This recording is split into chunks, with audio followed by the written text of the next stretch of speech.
vous réfléchissez depuis longtemps de transférer vos documents de la clé USB ou du X vers le OneDrive ou le Google Drive, bien, c'est le temps d'y aller. Et savez-vous quoi? Ça ne fera même pas mal.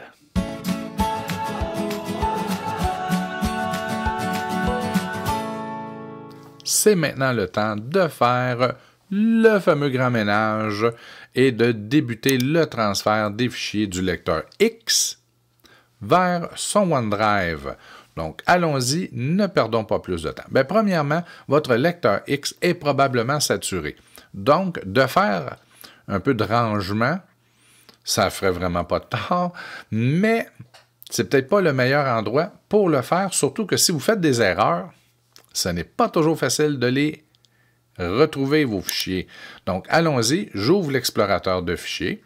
Dans mon cas, pour la démonstration, je n'ai plus de lecteur X, mais par contre, j'ai un lecteur E. Donc, j'ai utilisé une carte micro SD, donc une petite carte comme dans les caméras. La preuve que ce n'est pas un X, c'est que si je clique ici, c'est la même chose. Hein? Vous cliquez sur X, moi je suis sur E, mais c'est exactement la même chose. Je n'ai qu'un seul fichier qui est une vidéo de 3 minutes et elle occupe 1,2 gigaoctets, ce qui est déjà 2 fois plus que la limite maximale de votre X. La preuve que le X est vraiment limitatif, là. Donc, j'ai un seul document, une vidéo, qui ne pourrait pas entrer dans un X de toute façon, parce qu'elle est 2 fois trop grande, mais cette vidéo-là, nous allons la transférer dans notre OneDrive pour être sûr qu'on ne perdra rien et qu'on n'aura plus de difficultés avec l'espace. Donc, allons-y, on va y aller en plusieurs étapes. Bien, premièrement, je vais me diriger sur mon OneDrive que j'ai épinglé dans mes favoris et je vais me créer un dossier. Et je vais, bien, vous n'êtes pas obligé, là, mais je vais me créer un dossier et je vais l'intituler X. Donc, je clique avec le bouton de droite, je fais Nouveau dossier. Je vais l'appeler X majuscule. Et là, je vais revenir ici. Regardez, là, on peut cliquer comme ça. Ou il y a plusieurs façons de fonctionner. Là. Il y en a qui aiment bien le copier-coller, donc vous pouvez le faire. Regardez, je reviens dans mon dossier. Je choisis, hein, avec la souris, si vous en avez plusieurs, vous pouvez choisir tous les fichiers. Et là, vous pourriez faire CTRL-X, mais je vous suggère de faire CTRL-C. CTRL-C, ou encore vous cliquez sur la sélection et vous faites copier. Je m'en viens dans OneDrive, j'entre dans le lecteur X et je vais faire coller. Et on lui donne quelques instants. Regardez, on peut voir qu'il est en train de faire la copie. Donc, dépendant de la connexion Internet, ça se peut que ça prenne 5, 10 ou 15, 20 secondes, voire, mais là, c'est quand même un fichier assez volumineux, donc 1,2 gigaoctets. On va lui donner un peu de temps.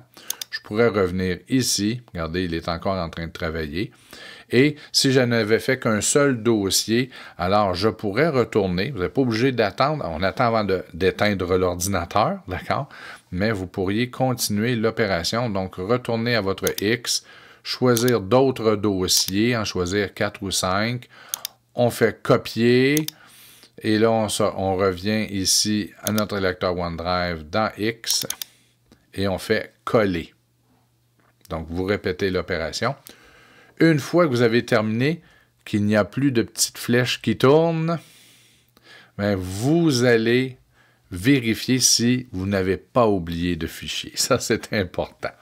Donc, je reviens à mon X. J'avais 8 dossiers, 6 fichiers.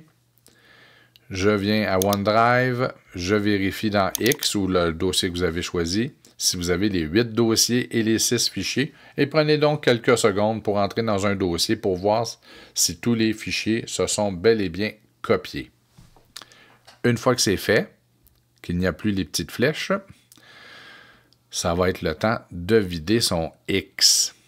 Vous pouvez, si vous le désirez, vous dire « Je conserve la copie de sécurité sur le X et j'aurai une copie sur le OneDrive. » Mais là, ce qui risque d'arriver, c'est que vous, avec un réflexe, là, sans même vous en rendre compte, demain matin ou la semaine prochaine, vous allez retourner et continuer à travailler sur votre X sans même vous en rendre compte.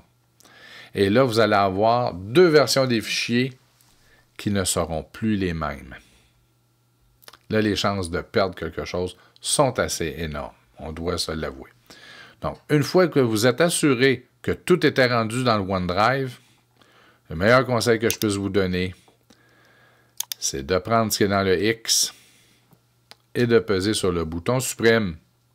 Oh, prenez le temps d'aller bien voir dans le OneDrive si tout est bien copié. Si vous avez encore les flèches qui tournent, attendez. Attendez peut-être même demain. Donc, moi, je sais, c'est terminé. Je viens d'effacer tout ce qui était sur mon X. Donc, si jamais j'ai le réflexe de retourner sur le X demain matin, je vais bien me rendre compte qu'il est vide. Je vais dire, ben oui, c'est vrai, on a passé à OneDrive. Donc, au lieu de cliquer ici, demain matin, je vais cliquer là. Et choisir X parce que j'ai bien voulu mettre X, là. Regardez, vous pouvez voir, on n'a plus les petites flèches, on a le fameux crochet. Ça veut dire que vraiment, la copie, elle a été faite. Donc, on est sécuritaire. Donc, le seul changement de pratique pour vous, à partir de demain, c'est qu'au lieu de venir ici, choisir X, vous allez venir ici et choisir OneDrive. Donc, on prend le temps de copier ces fichiers et par la suite, vous pourrez faire le ménage. Donc, là, si vous voulez parcourir tous les dossiers et faire du ménage, vous pouvez le faire à partir du OneDrive. Si jamais vous vous trompez, vous pourrez aller voir dans la corbeille pour ramener vos fichiers à la vie. C'est tout un avantage. Vous avez 30 jours d'ailleurs. Donc, transférez tout et faites le ménage après. C'est mon meilleur conseil. Et une fois que vous avez tout transféré, vous videz le X pour éviter d'y retourner par erreur. Donc, bonne migration du X vers OneDrive.